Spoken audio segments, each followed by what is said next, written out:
Oke, selamat berjumpa kembali di Kampung Trader. Ini sudah lama ya saya tidak upload video. Mohon maaf karena baru pindahan. Jadi saya masih ngurus yang lain juga. Dan saya sempatkan untuk hari ini untuk buat video untuk melanjutkan materi kita. Oke, kemarin kita sudah bahas bagaimana cara entry untuk cara entry di Extreme, kemudian entry di MHV. Kalau entry di re-entry sudah sebelum-sebelumnya ya, di bagian video CSAK re-entry dan juga momentum re-entry. Nah, itu teman-teman bisa dicek lagi video-videonya. Yang menanyakan grup ini ya, nanti ini nggak tahu, saya masih sibuk dengan ini, dengan kerjaan real atau kerjaan yang lain. Jadi kalau sudah lumayan slow nanti saya akan buatkan. Soalnya nanti saya takutnya nanti ketika grupnya sudah saya buat ternyata malah nggak keurus, saya takutnya gitu. Nah, makanya saya selesaikan dulu, walaupun nanti saya nggak begitu aktif di grup, tapi teman-teman bisa tetap diskusi. Kenapa? Karena materinya sudah selesai. Nah, saya anggap seperti itu ya. Oke. Untuk video kali ini saya akan bahas bagaimana cara untuk memvalidkan CSAK. Karena kalau kemarin Extreme sudah, kalau Extreme itu kan kita lihat di time frame bawahnya ya, seperti ini adalah Extreme, kita lihat di time frame bawahnya. Oke, dan Extreme paling selamat itu teman-teman sudah saya sudah saya juga jelaskan ya di video-video sebelumnya. Nah, ini kan Extreme, di time frame bawahnya Extreme, kemudian CSAK. Cuman misalnya teman-teman pengen lebih aman, itu sebenarnya lihat di time frame ketiganya. Time frame ketiga apa yang kita cari? Yang kita cari adalah momentum.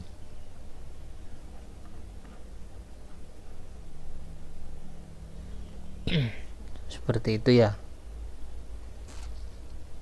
Dan momentum itu yang kita cari adalah Bollinger Band yang mengembang. Nah, ini kan nggak mengembang ya, maksudnya volatility market itu membingungkan. Dan jangan lupa ikut sertakan MA50. Ini penting, ini MA50. Ini kan ada momentum tapi MA50 masih di atas mid BB. Nah, harusnya momentum itu ketika momentum buy, MA50 nya berada di bawah mid BB. Harusnya seperti itu. Itu ya. Nah, makanya saya di sini menggunakan MA200 kemudian MA50 untuk mengcover, sebenarnya untuk mengcover momentum-momentum yang kuat dan tidak, seperti itu. Oke, kita fokus ke materi kita kali ini, yaitu CSAK. CSAK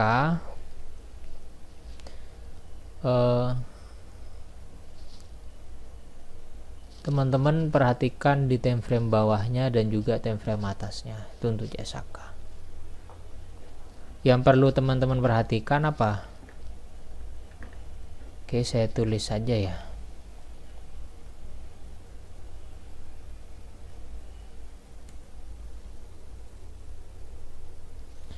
Biar lebih mudah. CSAK.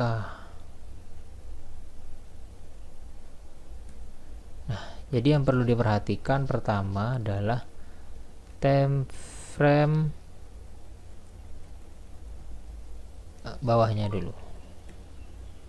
Time frame bawahnya terbentuk momentum. Jadi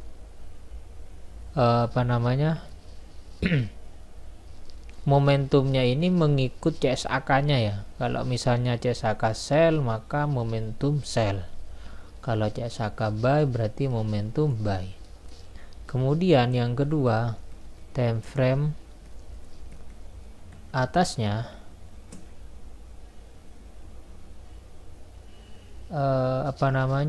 time frame atasnya ini idealnya nih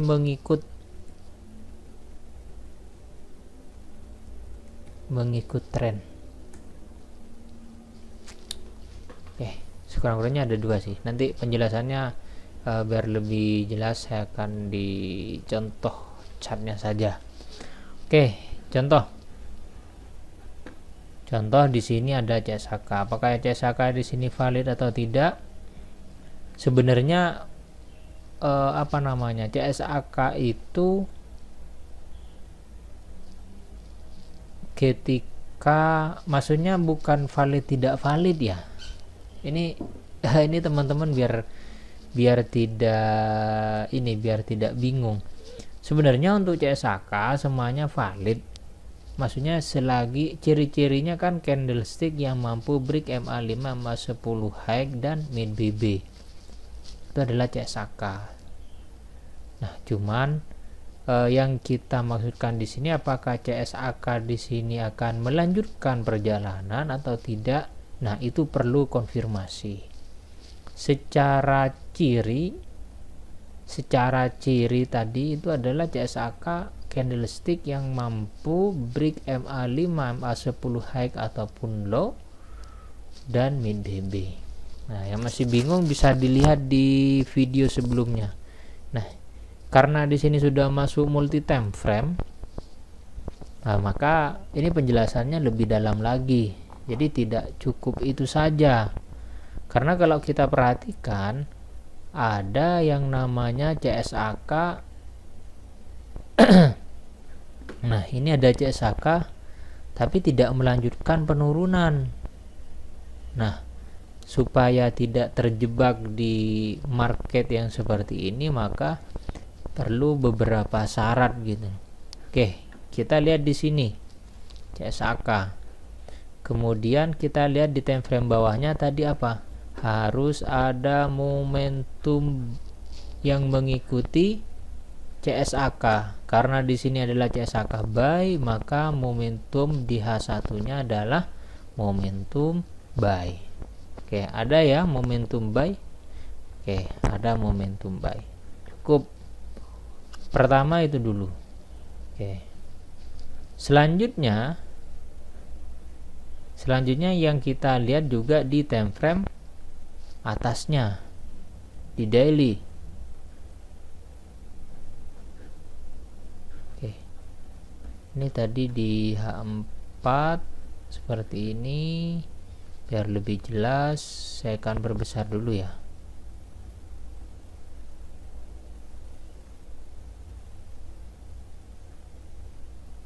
Oke, di daily seperti ini. Nah, jadi teman-teman, ini kan ada CSAK. Nah, kalau kita perhatikan di daily ternyata ada CSAK sell dan sekarang masuk di masuk di MA5, MA10 high-nya, yaitu di re-entry-nya. Nah, kalau kasus seperti ini lumayan ribet ya, maksudnya kita harus memvalidkan lagi. Jadi kalau terjadi seperti ini, maka karena ini ada CSAK juga, kita harus validkan dulu di daily-nya. Apakah di sini valid atau tidak? Maksudnya apakah CSAK di sini akan membawa penurunan atau tidak? Gitu loh. Nah, jadi bahasanya lebih sebenarnya seperti itu. Oke, kita lihat ke weekly.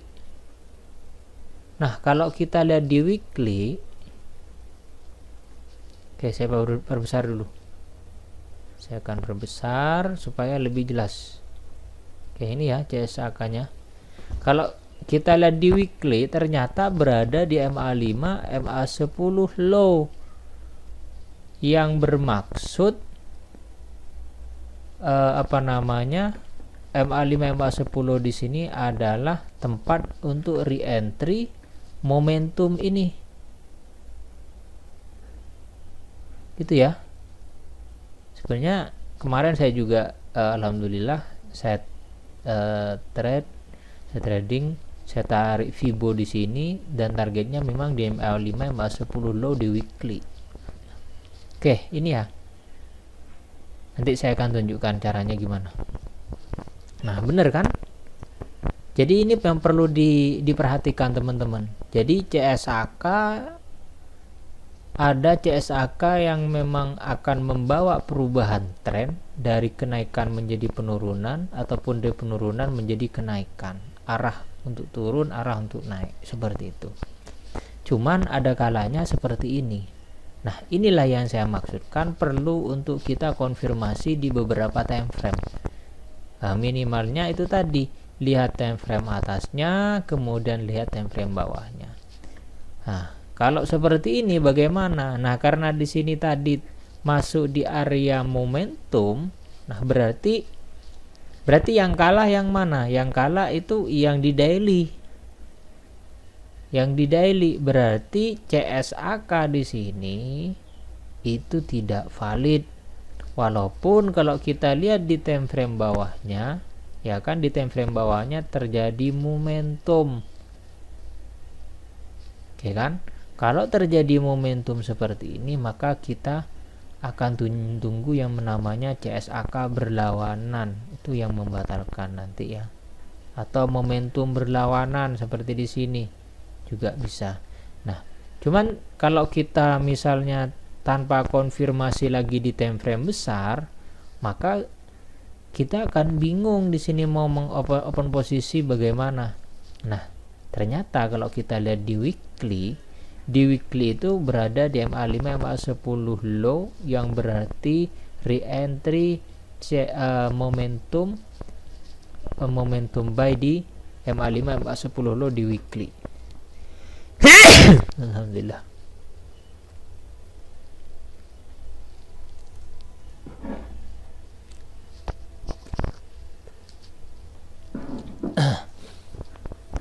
Sorry ya.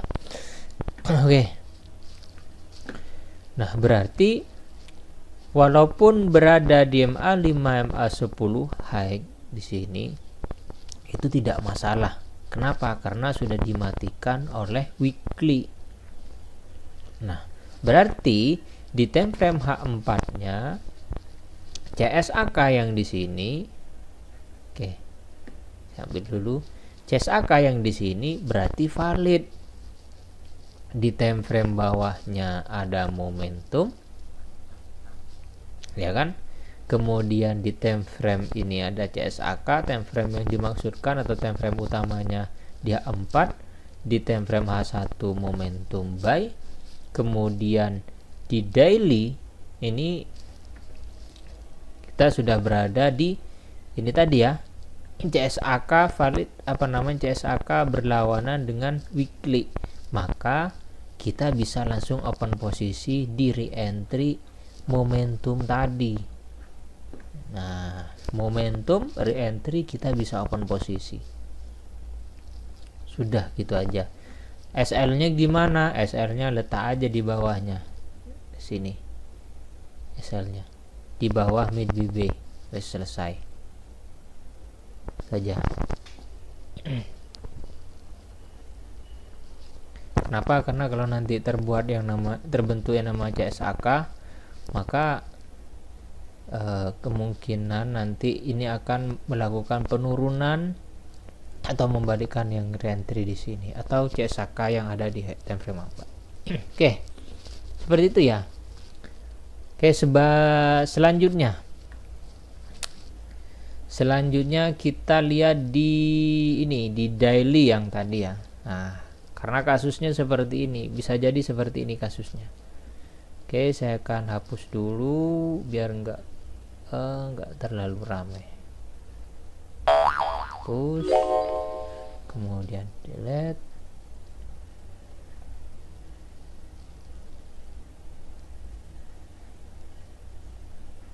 Nah, supaya tidak terjadi seperti ini, teman-teman. Oke, ini adalah CSAK, ya kan? Candlestick arah kuku sell. Wah, ini kita lihat di time frame bawahnya momentum. Nah, ini yang saya maksudkan. Jadi konfirmasi itu tidak cukup hanya satu time frame saja, minimal 2 time frame. Oke, CSAK di time frame bawahnya momentum. Nah, karena momentum kita sudah pede, sudah melakukan entry di sini. Nah, ternyata ke atas. Nah, itu yang kita takutkan. Kenapa demikian? Kita harus konfirmasi dulu di time frame atasnya. Lihat di time frame atasnya ada apa gitu. Nah, ternyata di time frame atasnya ada momentum buy, ya kan? Ini momentum buy dan harga turun itu mencari MA5, MA10 low sebagai re-entry-nya. Seperti itu. Lah terus kenapa kita harus entry sell di sini di di re-entry di sini? Tidak perlu ya. Karena CSAK di sini sudah dimatikan secara otomatis, sudah dimatikan oleh time frame atasnya. Oke, gitu. Terus selanjutnya gold ini akan kemana? Ya, potensial masih tetap naik gitu loh. Saya kemarin Om menanyakan mau beli. Kalau Om saya kan lebih ke beli emas itu ya, realnya bukan di trading. Jadi saya suruh beli nanti ketika sudah nyentuh di MA5, MA10 low di weekly. Kenapa? Karena kemarin saya sudah melakukan saya melihat di sini ada yang namanya nih ya, IB CB1 break di sini. Oke, kita bisa tarik Vivo.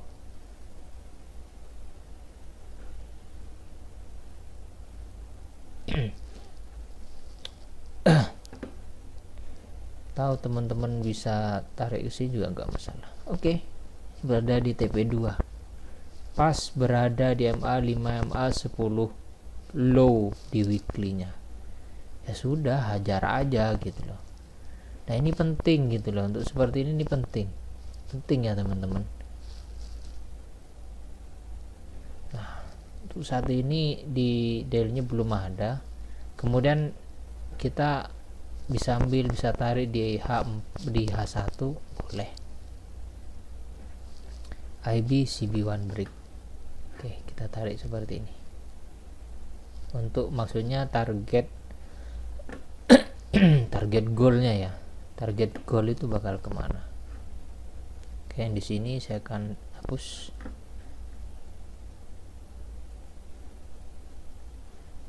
Oke, bentar biar lebih jelas. Oke, seperti ini. Ini adalah target goal. Dia TP1 sudah, maka potensialnya adalah ke TP2. TP2 break, nanti potensialnya ke TP3. Yang penting breaknya itu membuat yang namanya momentum ya. Break momentum itu perlu. Untuk apa? Untuk kita terhindar dari koreksi berlebihan. Oke. Seperti itu. Lanjut, misalnya nanti masih kita pantau lagi, dia akan ke TP3. TP3 dia poin berapa? 2994, 2994 daerah sana lah, hampir 95. Oke, seperti itu ya. Mungkin ini dulu materi yang bisa saya sampaikan. Pokoknya teman-teman jangan lupa like, comment, dan subscribe ya, biar cepet ini. Dan share juga kepada teman-temannya yang membutuhkan. Nanti kita akan perdalam lagi kalau sudah benar-benar semuanya sudah selesai dan saya juga sudah siap. Yang menanyakan grup akan segera saya buatkan grup gitu. Kenapa saya nggak live lagi? Sepi ternyata kalau nge-live, males saya pengennya itu kalau nge-live, tujuan saya nge-live itu apa? Tujuannya supaya bisa berinteraksi dengan teman-teman itu ya, itu sebenarnya. Jadi teman-teman punya masalah apa, punya pertanyaan apa, bisa saya langsung jawab gitu sebenarnya. Cuman kayaknya antusiasnya kurang, jadi saya masih menunda dulu untuk live lagi. Oke, terima kasih semua, lancar-lancar semua yang beragama Islam. Selamat menunaikan ibadah puasa. Semoga puasanya dilancarkan dan puasanya itu diterima dan menjadi amal kebaikan bagi kita, sehingga nanti bisa memberikan atau bisa menjadi penolong kita juga di akhirat nanti ya. Yang penting puasa jangan bolong-bolong. Yang bukan non muslim atau bukan agama Islam, sehat-sehat selalu ya, dan semuanya lancar-lancar rezeki semua. Dari kami salam profit.